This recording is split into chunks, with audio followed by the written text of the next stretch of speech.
If we really sat still for a moment and thought about our very existence and who we are and where we are and thought about the world around us, honestly, I really believe most people won't be atheists. The human being has the ability to just contemplate and reflect upon his existence in the world around him in such a way, in a very simple way, which would naturally lead him to the conclusion that there is a creator. Not only is there a creator, but he deserves worship. Let me draw your attention to the 3rd chapter of the Quran, verse 190. God says in this verse, "Indeed, in the creation of the heavens and the earth, the entire universe, all of existence, and the alternation of night and day, in these things are signs for people of understanding, people of reflection." God is pointing us to his creation, the world around us, right? And if we stop and think about the world around us, it's comprised of matter, but organized and arranged matter. And not only is it created or brought into being, but it's set into motion. It has a function. It's moving. And this is why God, and it's something that really puzzled me for a very long time. Why is it that God mentions, indeed, in the creation of the heavens and the earth, and then he specifies in the alternation of night and day? And then it occurred to me, and I may be wrong, but these are just my reflections, that not only is God mentioning that things are created, but he's also giving us insight into the fact that they have function. That the universe and the world around us, including us as human beings and our bodies and everything about us, is functioning. It's functioning in an ordered way. That, I mean, when you stop and think about that for a second, you start to question, can atheism or naturalism ever be true? Because think about how much it has to account for now.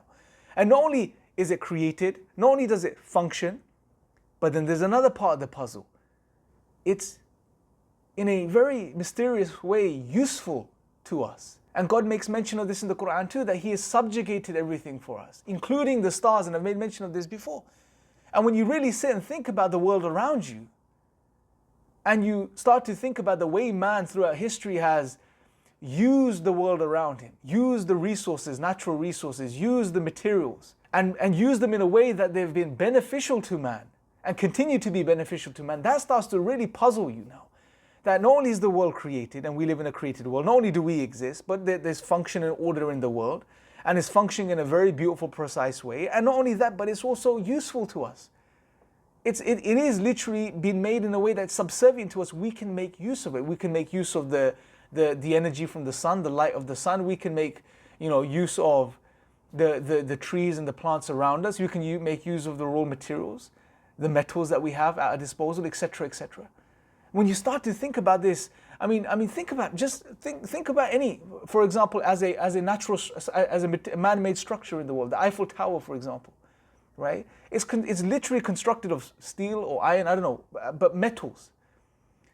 Man has had the ability to extract raw materials, to envisage a structure that's constructed out of these materials via his brain and his mind, which is obviously ordered in a way that allows him to do this, and then to construct that tower. So it stands today and we marvel at it. And we say man-made, but we forget that the brain and the mind and the intellect that made it is still not accounted for. We're trying to sign that off by saying, random physical processes, just random occurrences. If we really stop and think about this, it will just start to blow your mind. And then on top of this, things are useful for us, but on top of this, we can connect with them. We can have an emotional relationship with things and people around us.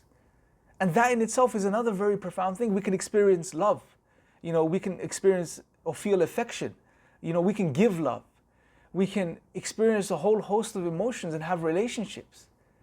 Again, how do we account for these? What do these mean even in the absence of God? And this is why I always say, when you remove God and you turn away from God, you are literally degrading yourself, because you're stripping yourself from being able to ever provide an account for all of these things, to truly make sense of all of these things, to give them their due.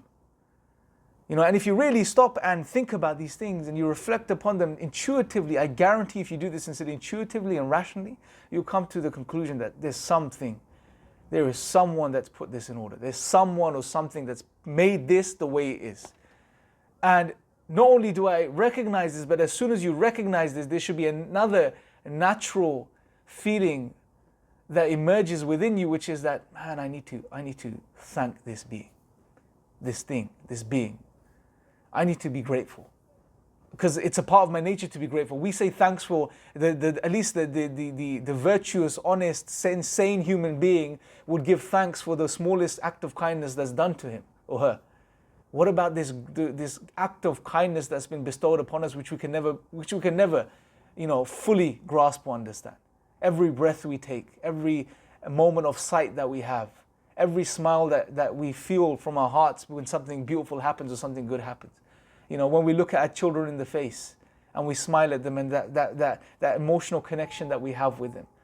Each time we do something good for someone else, and we feel good and they feel good, and we feel good because we've made them, we've touched them in a very special way. We can't account for any of these things without God. We can't account for any of these things without God.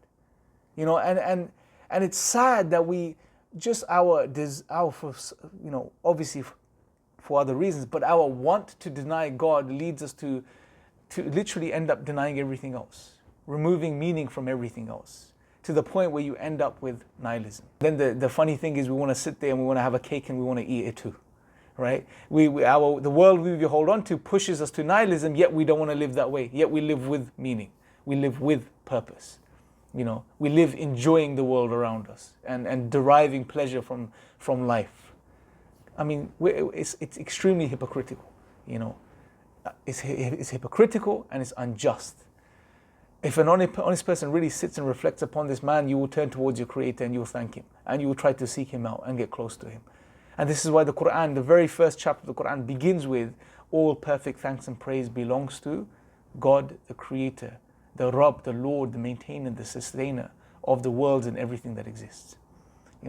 And if we can't acknowledge this, I don't know how we can value our lives from that perspective, or value our lives in any way.